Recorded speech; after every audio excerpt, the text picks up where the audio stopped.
自打俄乌冲突开始以后，美国主导下的西方世界就一直在大搞对俄制裁，目的很简单，通过对俄制裁进行经济贸易上的极限施压，以及在战场上援助乌克兰对俄反攻的同时，用内忧外患双管齐下的方式把俄罗斯压垮，加速俄罗斯在俄乌冲突中走向失败。可以说，美西方对俄罗斯的制裁那叫一个离谱啊！各种制裁加码层出不穷，到最后甚至连俄罗斯的阿猫阿狗宠物都给制裁了，累计各种制裁项目多达1万多个，充分体现了什么叫为了制裁而制裁，且无所不用其极。至于带头制裁俄罗斯的总统拜登，更是出了豪言壮语，直接在国际社会上公然喊出要让俄罗斯卢布变成废纸的狠话。结果呢？结果就是在过去1年里，俄罗斯经济硬顶着1万多项制裁不降反升。按照全球货币基金组织给出的最新排名来看，俄罗斯目前的 GDP 在时隔多年之后重新回到全球前10的位置，来到了全球第8。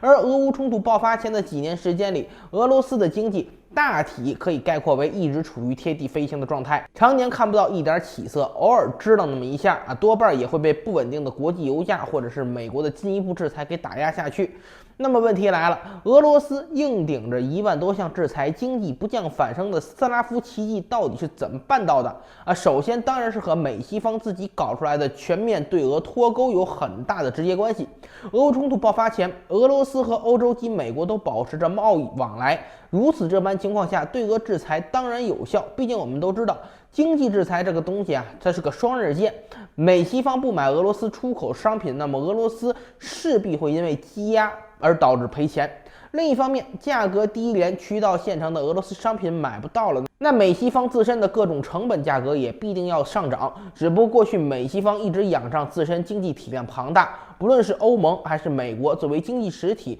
都比俄罗斯赚得更多。所以哪怕制裁这把双刃剑砍俄罗斯1000自损800，美西方也能仗着自己血厚肉肥能扛得住。但是俄乌冲突爆发之后，美西方大搞全面对俄脱钩制裁，这时候可就是截然不同的另一番光景了。搞全面脱钩来压垮俄罗斯这样一个靠粮食和能源出口来作为主要经济支柱的大国，这不是做不到。前提是美西方要确保自身对俄全面脱钩，切断一切贸易往来之后，那些卖不出去的俄罗斯商品也卖不到别的地方，只能烂在俄罗斯手里，大量的货物积压，如此才能对身为出口大国的俄罗斯经济造成毁灭性打击。但现实情况却是，俄罗斯和美西方脱钩后，他们不买的粮食和能源被俄罗斯换了个渠道，全都卖给了别的客户，其中一部分靠着加强中俄贸易的形式销往中国，另一部分更搞笑，被国际知名石油二道贩子印度买走，然后给其中加入高附加值的民主自由之后，美其名曰变成印度石油，再倒一把手卖给欧盟，赚取高额差价。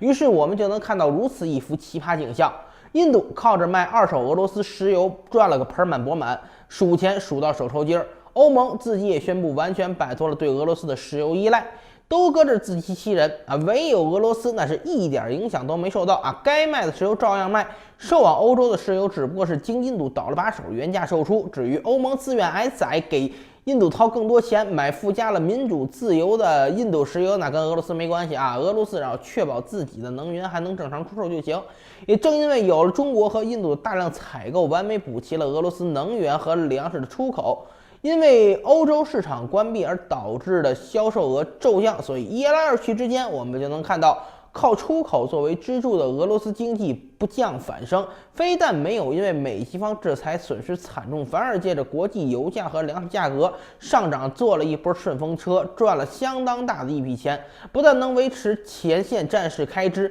，1年的财政收支算下来还有较大的余额，可以拿来充盈国库。如此这般情况下，要是俄罗斯 GDP 全球排名还不上升，才叫邪门。想当初拜登那句要让俄罗斯卢布变成废纸的狠话，现在看来除了给世人徒增笑料之外，也就没什么别的用处了。说完俄罗斯经济，顺道再跟大家说点其他有意思的。俄罗斯经济排名上升进了全球前10，那必然会有国家被干出前10的排行榜。那么这个幸运国家是谁呢？当然是韩国。因为现任韩国总统尹锡悦紧随美国大搞对俄制裁还反华，在俄罗斯和中国都生意不好做的韩国经济一下损失惨重去年全球 GDP 排行从第10跌到第13，被排名晋升到第8的俄罗斯挤出前10。至于同样紧跟美国指挥棒行动的日本，处境同样糟糕， GDP 一口气下滑了15.4%。欧洲同理，跟着美国大搞对俄罗斯制裁的欧盟国家也被折腾得不轻，